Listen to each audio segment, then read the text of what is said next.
Bonjour à tous. Dans cette nouvelle vidéo, nous allons discuter d'un thème extrêmement important dans l'univers de la magie, mais également dans la vie de tous les jours.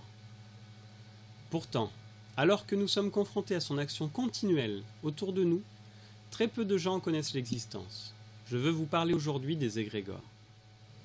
Et si vous suivez bien le cours de cette vidéo, si vous comprenez bien tout ce que je vais vous expliquer, vous ne regarderez plus jamais le monde de la même façon. Commençons. Tout d'abord, qu'est-ce qu'un égrégore? Pour utiliser une définition simple, je dirais qu'un égrégore, c'est l'énergie de l'ensemble des participants à un groupe, réunis en direction d'un projet ou d'un but commun à ce groupe. Ainsi, à chaque fois que vous rejoignez une ou plusieurs personnes avec un objectif commun, vous créez un égrégore. Vous créez un réservoir où chacun aura donné un peu de son énergie personnelle afin qu'elle profite et alimente l'ensemble du groupe. Bien entendu, ce phénomène est naturel et le plus souvent totalement inconscient. C'est ainsi que nous faisons tous partie d'une multitude d'égrégores. Mais nous devons d'ores et déjà catégoriser cette multitude d'égrégores, car tous ne se valent pas, nous ne connaissons pas forcément les tenants et les aboutissants de chacun, et surtout, certains ne vous veulent pas que du bien. Mais reprenons ensemble l'explication d'un égrégore en parlant de celui dont on a presque tous fait partie dès le début de notre vie. La famille.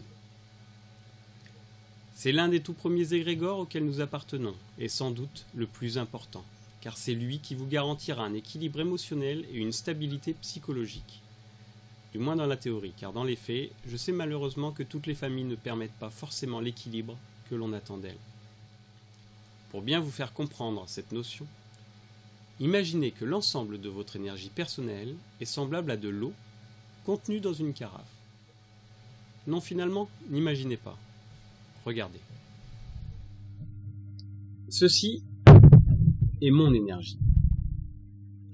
Chaque fois que je m'associe à un groupe, je dépense la valeur d'un verre d'eau que je donne à ce groupe.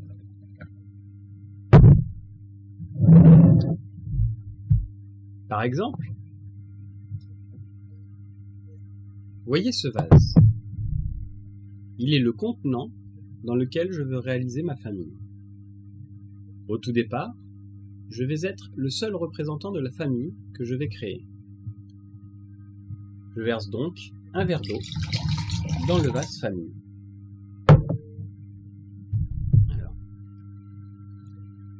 Et puis je rencontre une femme. Notre famille est maintenant constituée de 2 verres d'eau, puisqu'elle-même apporte le sien.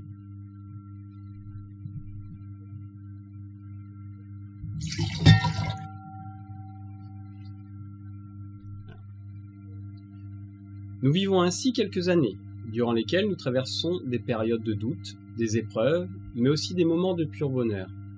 À chaque fois que nous sortons vainqueurs de toutes ces situations, cela renforce notre amour, et donc notre famille.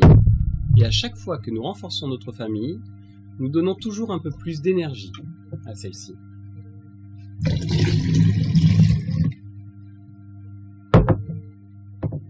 Et puis un jour, un enfant naît. Celui-ci est directement relié à notre famille et donc apporte son propre verre d'eau.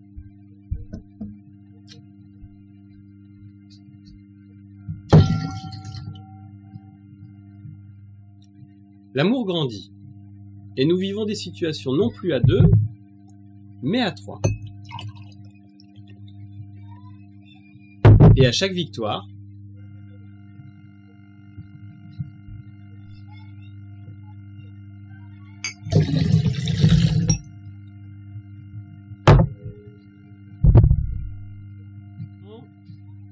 et puis un second enfant arrive.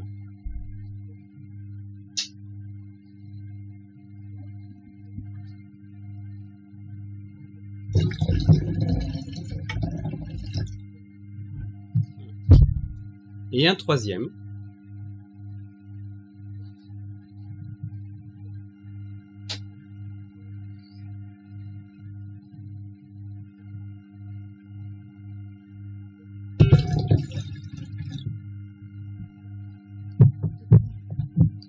Et toujours plus de victoires.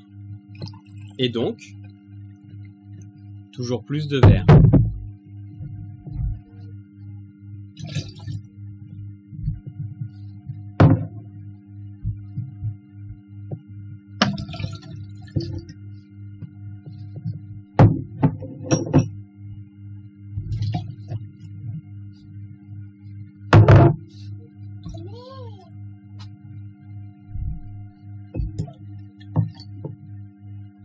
Et l'avantage d'avoir une belle famille avec ce grand vase plein d'eau, c'est quand dans ma vie, je rencontre une défaite et donc une perte d'énergie personnelle,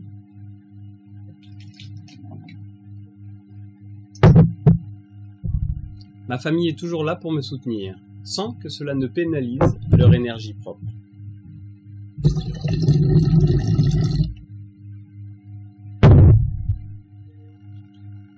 J'ai donc accès à une force, à une énergie que je serais bien incapable d'avoir si j'étais tout seul.